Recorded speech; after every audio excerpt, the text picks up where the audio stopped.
So we had a huge bounce in the market today, as you can see here, and this bounce was not at a random spot. If you scroll out, you can see we retested the downward trend line on SPX. This is the one from all-time highs that I've mentioned a lot in past videos. This has been a very crucial trend line because we've had a lot of rejections, as you can see here in August, as well as end of March, early April of 2022. And also over here, as of recent, we've had 2 rejections to form a double top. Although as of now, we've actually completed a retest of this level from today, and we've had 3 daily closes above it, which technically speaking is a bullish sign for continuation upward. That means the entire downward trend has been broken. Personally, just based on fundamentals and other technical variables, I do not believe this is the breakout that everyone's been waiting for, like all the bulls saying all-time highs on the way. I do not think that is fundamentally sound, at least at the moment. Could it go a little bit higher from here just based on the technicals?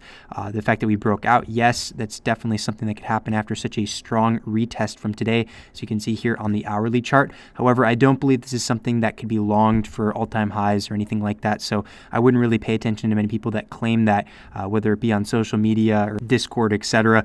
But it was a pretty strong bounce, and I'll give it to the bulls. Was a strong bounce today off of this downward trend line that prompted a gap fill after opening down -1% on the day after such a large gap down from Microsoft, which you can see over here also equally filled its own gap. Pretty big gap down after the earnings came out, more so because of the guidance. Originally when the earnings came out, it was up and then it fell down, collapsed, and had a big gap down, but it got picked up quite a bit. And we actually had some whale friends here. If you look at the flow today, they ended up loading Microsoft earlier in the day around the morning, 2.3 million call here and a 1.2 million call. These were both out the money at the time for this 240 strike. And as you can see here, we did end up closing over 240. So this ended up being very profitable for them. They caught this entire rally up. And we did post this on Twitter earlier for the day. So these whales are very happy for sure. But this brings a very interesting concept to the market in general, especially tech for QQQ here. Remember, we have a head and shoulders pattern currently on the daily chart. However, we are also peaking equally above this downward trend line. This is a very similar downward trend line to the one on SPX, goes to all-time highs or at least near it, because technically over here November 22nd was the all-time high, but still pretty close in proximity to the all-time high for QQQ, and we just broke above it as of this week. So we've had 2 breaches of the downward trend line on both SPX and also QQQ. However, like QQQ has, this is within a head and shoulders pattern, so I'd like to see at the very least how this weekly candle plays out. If it's able to close above, that could lead to some more upside in the coming weeks, but as of now, it's kind of teetering on the edge if it wants to become bullish for the next couple weeks, or if it wants to get rejected like it has every other time it's touched this line in the past. So very crucial week for sure to see where the weekly candle closes, because this will decide where the market's going to go in the next couple months for sure, because a breakout above the downward trend line of this scale would be super bullish for at least continuation up to around 300. Again, I don't expect this to go to all-time highs. If it were to choose the path of continuing to the upside, personally, my bias is still to the downside of forming new lows in the first half of 2023, as you guys know, but we will have to see based on this weekly candle and also how next week goes to get a sense. But definitely pay attention in the next 2 weeks, guys, especially we have a lot of economic data coming out.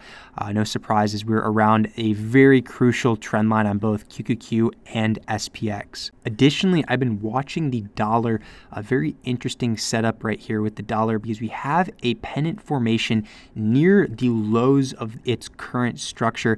If you remember, the dollar's been getting hammered as of lately after we topped out around this mid to late October time range, just continuously been hammered, much like the VIX.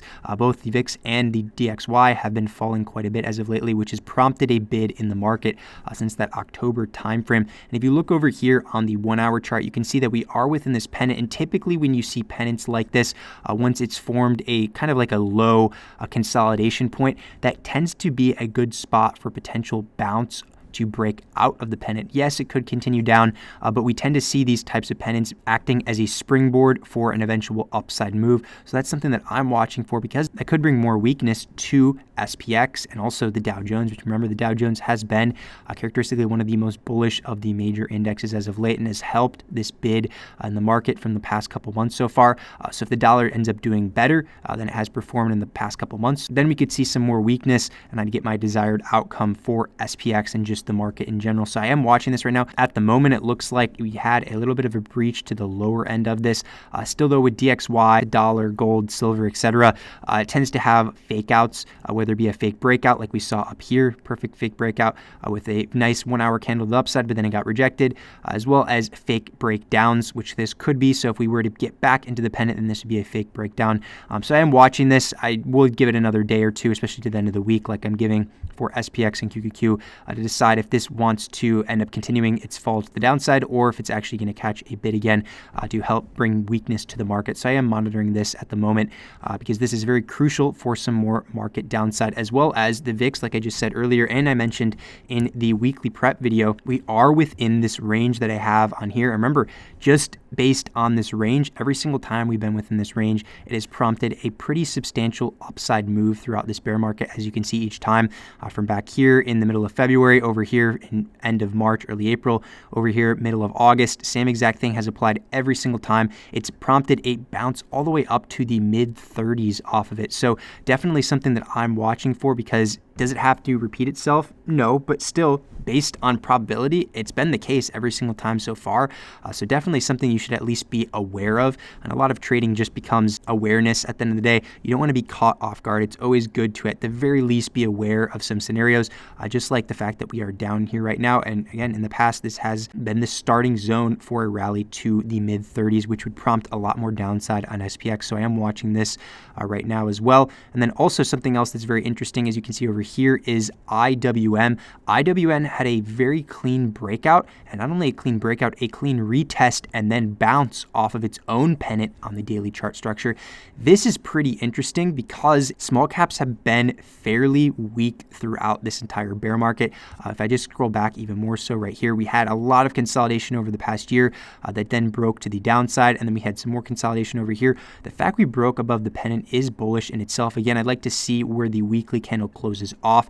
But as you can see here by this blue arrow, we had a very nice breakout, retest, and bounce off of that, which just based on technicals, again, would tend to mean more upside to come in the future here. So this is something I'm going to watch because it still is a major index and it can have an impact on stuff like the S&P 500. So it's important to watch all of the major indexes to understand kind of what's happening in the market. And one last important note I'd like to make here is, personally, I believe we are within a topping process of this move that started around the October 13th lows. Again, I do believe we will have more downside and take out these lows in the first half of 2023, and that may seem very bold. However, this is mimicking a lot of the similarities we saw back in August as well as end of March up here. And if you remember, both of these times it's been the same exact scenario where it seemed like every single day bulls just kept picking up the market. Every single day it seemed like the market would just keep going and keep grinding higher because it looked like the bulls were just way too strong. Just every single day just continuously kept going up, whether it be a gap up or gap down and then picked up off of the gap down, kind of like we saw today. And at the end of each of these stages has always been a lot of euphoria in terms of sentiment from retail and just everybody really doubting the potential for bears to take it down afterwards. So I think we're around that time frame for right here. And remember, every single time that's happened so far throughout this bear market, it's prompted a very large sell-off afterwards. So even if you don't want to trade to the downside, you're not comfortable shorting, which is totally understandable. So if you don't want to short, that's fine, but just be aware of the potential of that downside. A lot of people trying to long around these levels, especially for those people like I was talking about earlier calling for all-time highs. I don't believe that will be the case at all. You need to understand, if you are going long, you have to have strict requirements like no break below this downward trend line that I have marked on here with a daily or 2 daily candles, because that would mean anything above is a fake breakout and you need to get out of that because it would continue for a lot more downside. So you don't want to be holding the bag at the very least. So just be smart with where we are right now, have good risk mitigation, and we'll see what happens in the next coming weeks.